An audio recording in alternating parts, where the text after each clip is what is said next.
जी। और इसका मकसद है कि हमारी जो वार्तालाप है वो एक ऊर्जा का काम करे।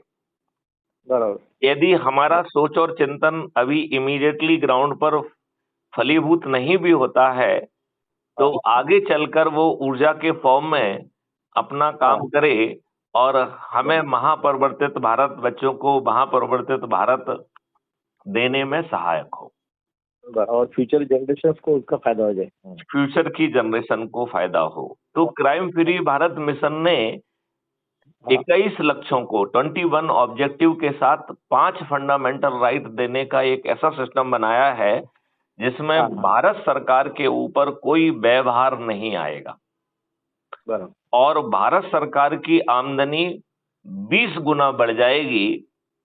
और हाँ हमने फिर उसमें शर्त रखी है कि जब आपकी आमदनी 20 गुना हो जाएगी तो बराबर। आपके लिए इंटरनल सिक्योरिटी, एक्सटर्नल सिक्योरिटी और इंफ्रास्ट्रक्चर डेवलपमेंट करने के लिए जो धन आवश्यक है वो पर्याप्त हाँ रूप में उपलब्ध हो जाएगा। लिहाजा हाँ 5 साल की अवधि में भारतवासियों को टैक्स रूप से मुक्त करना होगा। हाँ हाँ। बराबर। दूसरा जो इसमें सिस्टम रखा उसमें ये रखा है कि हर भारतीय के 2 अकाउंट होंगे, हाँ एक अर्निंग अकाउंट और दूसरा कॉस्ट सेटलिंग अकाउंट। तो जब आपको धन की आवश्यकता है और यदि हाँ। आपके अर्निंग अकाउंट में पैसा नहीं है, तो ऑटो स्वैप से आपको पैसा मिल जाएगा, आपको कहीं कर्ज नहीं लेना होगा। हाँ हाँ। और यदि आप जो है कमाने की स्थिति में नहीं है, तो सिस्टम जो है एक्सपर्ट्स को, जो कि फर्म्स होंगी, उनको ओके। जो है वो आपके डिटेल्स को कन्वे कर देगा और वो आपसे आपका समय मांगकर आपसे चर्चा करेंगे कि आपकी अर्निंग कैपेबिलिटी कैसे बढ़ाई जाए। लिहाजा ये हर भारतीय को हाँ फंडामेंटल राइट टू एम्प्लॉयमेंट दे रहा है। हाँ। हाँ मतलब it is a such a wonderful concept जिसमें हाँ। कोई भी चीज फ्री में नहीं दी जाएगी और हाँ हर चीज पे जो है आपके पास पैसा ना होने पर भी आपके डेबिट अकाउंट से भुगतान हो जाएगा और जब हाँ। आपकी कमाने की क्षमता बढ़ा दी जाएगी उस समय आसान किस्तों में पड़ जाएगा। लिहाजा एक समृद्ध भारत पैदा हो सकेगा बराबर बराबर। और जो प्रेजेंट डिस्टॉर्शन है वो खत्म हो सकेंगे। बराबर। तो इसमें क्राइम फ्री भारत में 5 सर्टेनिटी के साथ बात की गई है और हाँ उसमें आपको न्याय देना जो है प्रक्रिया और सोच का हिस्सा है। हाँ। हाँ वो कह रहा है कि जो ये वर्तमान डिवीजन है संघीय, बराबर। असंघीय और सिविल डिफेंस का, यह लोगों को न्याय से वंचित रख रहा है और प्रेजेंट जो कोर्ट की व्यवस्था है वो भी जो हाँ है प्रक्रिया में उलझाकर आपको वर्षों बरस लग रहे हैं। कई बार तो आदमी जो है अपने युवा अवस्था में कोई केस लगाता है और उसे बराबर अपने जीवन पर्यंत जो है न्याय नहीं मिल पाता है। तो बराबर। हमारा सिस्टम ये कह रहा है कि आपको 45 दिन में, जिसमें 15 दिन का इन्वेस्टिगेशन और 30 दिन का जो है ट्रायल सिस्टम बराबर है, जिसमें वीडियो बेस्ड ट्रायल होगा और बराबर। जजेज की, वकीलों की, फॉरेंसिक एक्सपर्ट्स की, पुलिस की और किसी हाँ की कोई कमी नहीं होगी क्योंकि हर कोई इम्पैनल्ड होगा और उसे रेवेन्यू स्ट्रीम मिलेगी। उसे वेतन नहीं मिलेगा, रेवेन्यू स्ट्रीम मिलेगी, लेकिन बैक एंड पे गारंटी होगी कि जो उसका वेतन बनता है उससे दुगनी रेवेन्यू स्ट्रीम उसको मुहैया कराई जाएगी। हाँ और जितना पैसा बांटेंगे, हाँ। जो अपराधी होगा कन्विक्शन के समय उसको जो हाँ अर्थदंड लगेगा वो total revenue distributed multiplied by 2। मतलब हम्म। जितना पैसा हम बांटेंगे उतना ही पैसा सरकार को मिल जाएगा।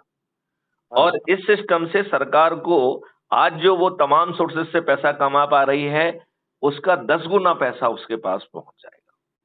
बराबर। और झूठी गवाही देना, झूठा एफआईआर करना, ये बहुत बराबर ही गंभीर अपराध होगा। आदमी बराबर। जेल में सड़ जाएगा, उसकी संपत्ति कुर्क हो जाएगी। लिहाजा कोई बराबर। किसी के खिलाफ झूठी गवाही देने का या झूठा केस लगाने का सोच भी नहीं रख पाएगा। बहुत जरूरी है वो। बराबर। तो आपका क्या सोच है कि जो अभी 3 का नए कानून लाए गए हैं, उनका नाम बदल दिया गया है, that is old wine in the new bottle, और जो हाँ थोड़े बहुत चेंजेस किए गए हैं वो टेक्नोलॉजी और बाकी जो ऐसे नए एविडेंस हुए हैं उनको अकोमोडेट करने वाले चेंजेस तो हुए हैं, लेकिन हाँ, कानून डिजिटल की एविडेंस आत्मा होगा। नहीं बदली है। इस बात से आप कहाँ बराबर तक सहमत हैं? नहीं, एक्चुअली वो बहुत अच्छा अपॉर्चुनिटी, मुझे ऐसा लगता है कि गवर्नमेंट को अच्छी अपॉर्चुनिटी थी कि काफी सब पूरा सिस्टम चेंज करने के लिए, लेकिन आप जैसा बोलते खास विशेष चेंजेस नहीं हुए, कुछ नॉमेनक्लेचर चेंज हो गए, कंटेंट वही है, एक्सेप्ट वो डिजिटलाइजेशन बोलो, वीडियो बोलो, वो छोड़ के बाकी खास चेंजेस नहीं है, और नाम का चेंज है। तो ये अच्छी अपॉर्चुनिटी थे पूरा टोटल सिस्टम चेंज करने के लिए, लेकिन नहीं किया अभी, तो अभी वो it is up to the parliament नहीं किया। नहीं, लेकिन पार्लियामेंट तो है, पार्लियामेंट में बैठ कौन रहे हैं? नेता? और तो लोग, हाँ बराबर, नेचुरल लोगों के प्रतिनिधि बैठ रहे हैं, बराबर है वो। नहीं, वो लोगों के प्रतिनिधि नहीं है, यही मैं कहना चाहता हूँ। क्यों नहीं है हाँ वो मैं समझाना चाहता हूँ। क्योंकि पार्टियां ऑब्जेक्टिव कंसिडरेशन पे ना देकर जाति, धर्म और बहुत सारे समीकरणों के तहत हाँ गलत लोगों को और बराबर अपराधियों को टिकट दे रहे हैं, और ये बराबर अपराधी लोग धन बांट के, दारू बांट के, पैसे बांट के जीत रहे हैं, और बराबर करोड़ों रुपए खर्च कर रहे हैं, और ये बराबर हमारे वोट से चुने जाने के बावजूद भी हमें रिप्रेजेंट नहीं कर रहे हैं। ये पार्टी बराबर भिप से बंधे हुए पार्टी के बराबर बहुत ही मजबूर प्राणी हैं। बराबर बराबर बराबर, ये तो बराबर। तो क्या हमें एक ऐसा सिस्टम क्रिएट नहीं करना चाहिए जिसके तहत जो व्यक्ति जो भी कर रहा है, चाहे उसका वो जाति में बटा हो, धर्म में बटा हो, चाहे वो बराबर सामाजिक सांप्रदायिक संगठनों में बटा हो, चाहे वो राजनीतिक बराबर संगठनों में बटा हो, क्या हम उसे ऐसा कह सकते हैं कि हमें एक भारत चाहिए जिसमें 21 लक्षों के साथ अपराध मुक्त भारत, भ्रष्टाचार मुक्त भारत हो, और 5 फंडामेंटल राइट मिलेंगे, जिसमें कि एम्प्लॉयमेंट की भी गारंटी होगी, खाने की भी गारंटी होगी, और जब हम खाने की गारंटी कर रहे हैं तो उसमें अन्न के साथ साथ दूध, शहद, औषधियां और उन सब चीजों की गारंटी होगी, फलों की गारंटी होगी, और वो तब भी गारंटी होगी जब आपके खीसे में पैसे नहीं है, और वो मुफ्त में नहीं मिलेगा, मुफ्तखोरी नहीं है, वो आपके बराबर डेबिट अकाउंट पे चार्ज होगा, और वो आपके कॉस्ट सेटलिंग अकाउंट पे चार्ज होगा, और यदि आप में उतना कमाने की सामर्थ्य नहीं है तो वो सामर्थ्य भी पैदा कराई जाएगी, लेकिन कोई भी चीज मुफ्त में नहीं दी जाएगी, और आपको बराबर ट्रेनिंग देके और आपको अलाइन करके राष्ट्रीय संपदा का निर्माण किया जाएगा। तो बराबर हम एक बहुत अच्छे भारत को बना पाएंगे अपने लिए और अपने बच्चों के लिए। तो बराबर बराबर हम चाहे जाति के बेसिस पे, धर्म के बेसिस पे, संप्रदाय के बेसिस पे, या राजनीतिक बेसिस पे जो कुछ भी कर रहे हैं वो करते रहें। केवल एक निर्णय लेना है कि क्या हमें अच्छा भारत चाहिए। बराबर। नहीं, वो तो सबको चाहिए, तो वो तो यदि सबको चाहिए। हाँ, तो हमने इसके लिए एक मिशन चलाया है, और बराबर उसमें कहा है कि सभी लोग जो कर रहे हैं हाँ करते रहें, जो उनका सोच हो वो करते रहें, जो उनका चिंतन हो वो करते रहें, उसमें हम उनके क्रियाकलापों में कोई बदलाव नहीं कर रहे हैं।